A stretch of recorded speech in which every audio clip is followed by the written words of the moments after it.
you ended up in Ecuador. After I finished seminary, um, we were called by the Covenant Church and ordained. I was ordained and we were commissioned to go as missionaries to Ecuador. And we were originally scheduled to go to Colombia to get our language training, but the doors were closed due to a political situation in Colombia, and eventually we went directly to Quito, and a special school was set up for us and probably another dozen missionaries from other groups to learn language in Quito. And we spent our first 9 months studying language about 4 to 5 hours a day. And that was our beginning in Ecuador. During that initial period in Ecuador, I'm going off script now. What was your favorite thing about that process of planting a church? What was your favorite part of developing a church in Quito? Like, what was it that gave you kind of the most joy, or yeah, like what was it? What was it you liked about that experience? As I say, we spent our first 9 months studying the language, and I was very anxious to learn. I would get the newspaper every day and read it in Spanish, although I didn't understand it, but I was absorbing it, no doubt, and exercised the little bit of language I had. And in October of that year, we started making our first contacts in Ibarra, the town to which we were eventually going to be moving. We didn't actually move to Ibarra until March of 1950, which was a year and 3 months after we arrived in Ecuador. And the purpose was to start a church in that city. And so I don't know how much detail we want to go in on this. Yeah, I think just any, like, in that process, like, what kind of made you come alive? Like, was it the plan? Because you had said to me the other day you loved thinking through the planning. So just sort of what about it for you, that you really thrived? Well, one of the challenges in those days, especially when we got to the town of Ibarra,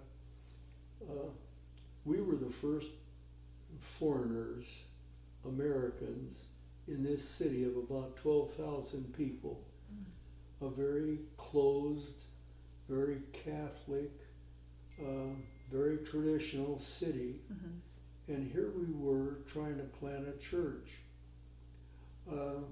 We also, because of through our contract with the government, we were obligated to start a school in that city, which we did. And so we began to share our faith somewhat indirectly through the school. But I had the privilege of knowing a group in Quito that was willing to help. And the way we began our ministry there was through a tent meeting. This group, a part of the radio station in Quito, had a large meeting tent, almost like a circus tent, but probably would seat 100 or 200 people. And we set up this tent in our large backyard. We didn't dare put it out on an open corner somewhere. So it was within the walled area of our mission place. and the benches were just planks of wood and set up on blocks or something. And we began a week of evangelistic meetings.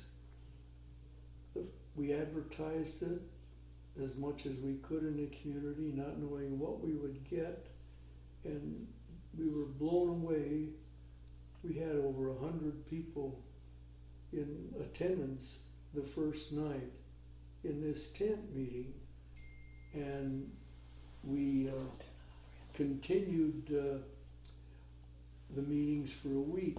But I remember that first night, after the evangelist had spoken, we'd had a chalk artist with a beautiful picture and probably a video of some kind. The speaker, Bob Savage, gave the invitation, and almost everybody in the audience raised their hand. They were interested in following Jesus. And then he said, well, those of you who are really interested, I'd like for you to come forward and take these front benches. And about 50 people came forward.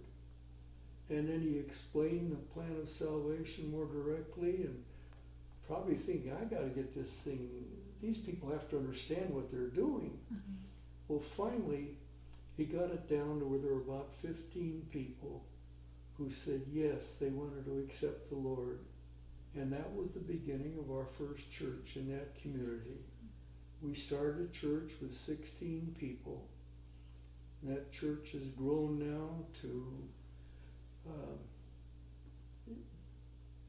multiply itself in that community, planted 4 other churches. Other groups have come in. I believe there are now 15 churches in that little town. The town has grown from about 12,000 to 150,000. And I was privileged to visit there and preach there a couple of years ago. And in fact, this morning I watched the morning service by YouTube, Facebook. So God is blessed, and now we have covenant churches throughout Ecuador. That was the first covenant church in all of South America. We have churches now in most of the countries of South America and all over the United States.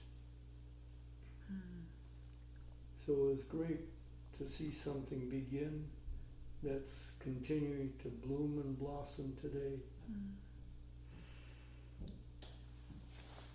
What does it feel like for you, knowing that you were there in the beginning? Like, how does that feel for you when you think on it?